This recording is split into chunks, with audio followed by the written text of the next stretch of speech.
can't make gumbo without the root. Thank y'all.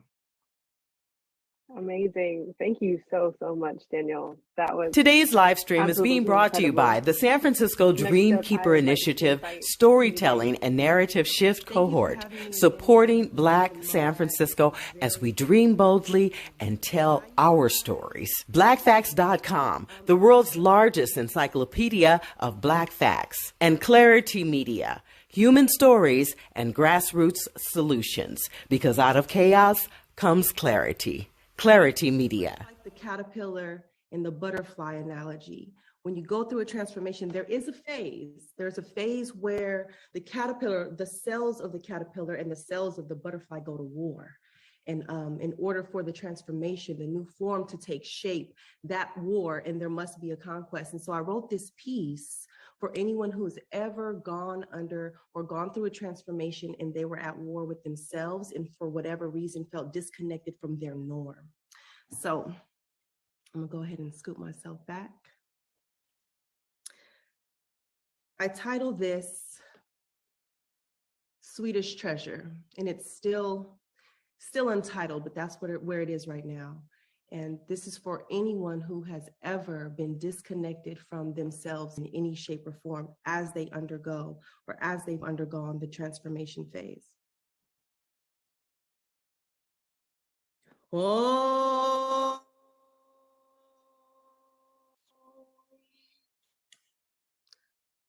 I sit upon my treasure.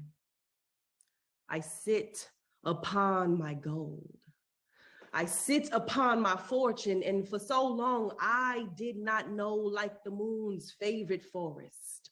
I be my own mystery. The tides in my closeness with others, my sound, my silence, my action, my stillness, my sex, my celibacy. Oh.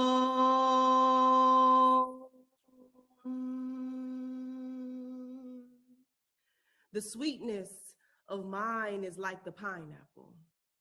Like sweet potato pie, I thank my guides for redirection, for gentleness. The sweetness is perspective, the music that dances its way into instrument, the hips that finally get to flow into trance. The sweetness is this life.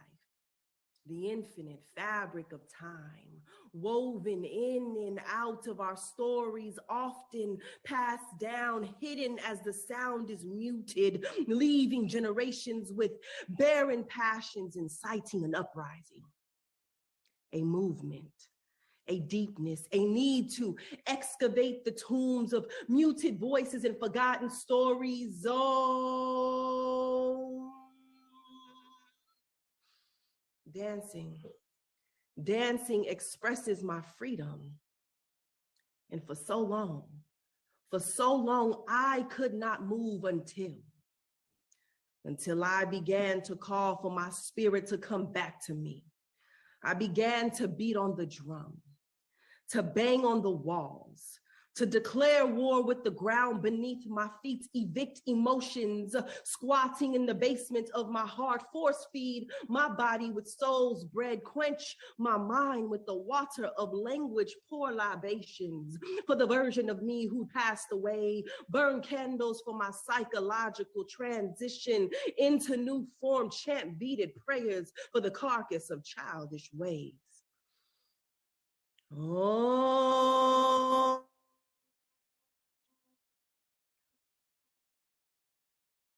Inside of the river's temperament, I beg for the tantrum to still. I desire to move again. I call for my spirit come back to me. I beat on the drum, bang on the walls, declare war with the ground beneath my feet, make peace with the ocean, and ask her to forgive my neglect. I prepare an altar for proverb, for gospel, for Quran, for scroll, for Rig Veda, for Tipitaka, for Veve, for dialect, for diction, for symbol, for language, for literature, for poetry. I roll blunts of necessary uncomfortable conversations. I shroom into the world of my childhood. Ayahuasca travel to visit my next incarnation. I will move again. I command my spirit, come back to me. So I dose myself. I dose myself with the strongest elixir known, the artist medicine. I begin to write.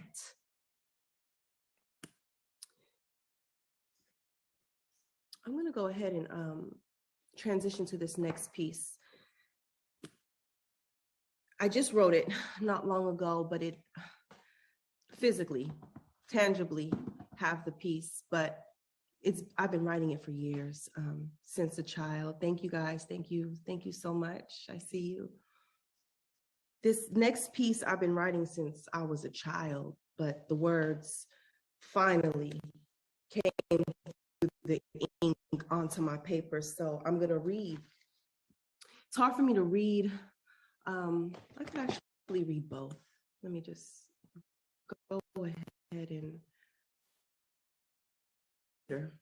I have it in paper because there's something about my notebook that I still really, really love and cherish. I don't know. I know it's a technical age, but I still love the book, paper and pen and pencil, whatever you use. But this piece is new, like I said, and I titled this Medicine for the Mother Wound.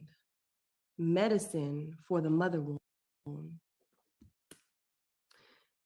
You consume fire so well that the strings of your heart produce sound, being, place, existence, child.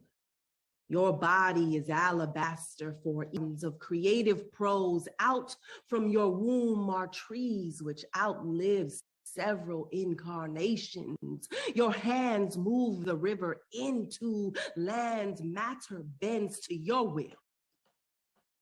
But did the dark waters of your nature hurt you so, to the point of consumption where you refuse to return to your shores? Your baby is there, waiting, echoing the sounds you gave it. Your baby, you dwell in your deep waters so long that only external stimuli can bring you to surface, but only as shell and matter. You were God, but denied it. Now, in order to survive your remaining fragment idea, you create new gods, whether it be dream, drink, drug, or dick. You now worship an inverted source, and your babies are missing inside of your whirlpool. Your tears fill the black ocean, and your heart plays the sad music.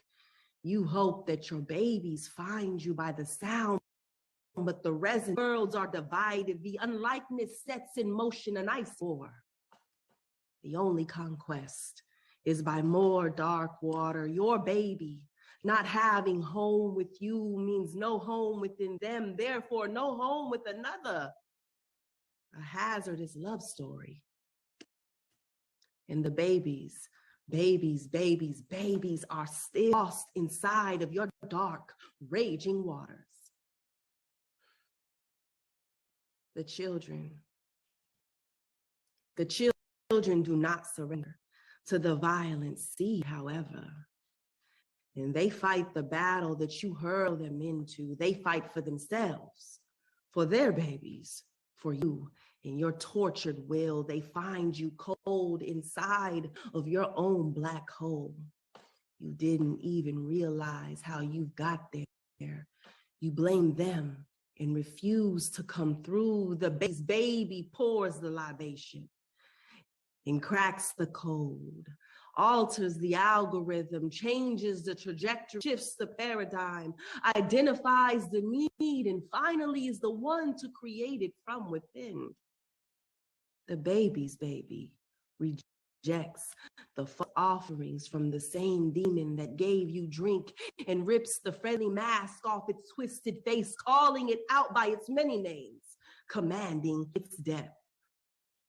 And your baby's baby reclaims authority over their own mind, over the way they feel, over their energy. And now through this clean flow, you are once again alabaster. Your heart can again produce sweet sound.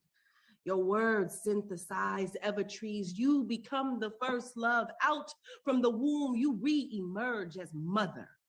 Again, you are God. Introduce James Cagney. Everybody, blessings and love and peace to everyone here in this circle. Nia and Moad, I thank both of you for continuously doing and representing us. But I don't want to burn up my time, so let's do some poetry. Let's hit it. This is called Untied. The tongue as knife, as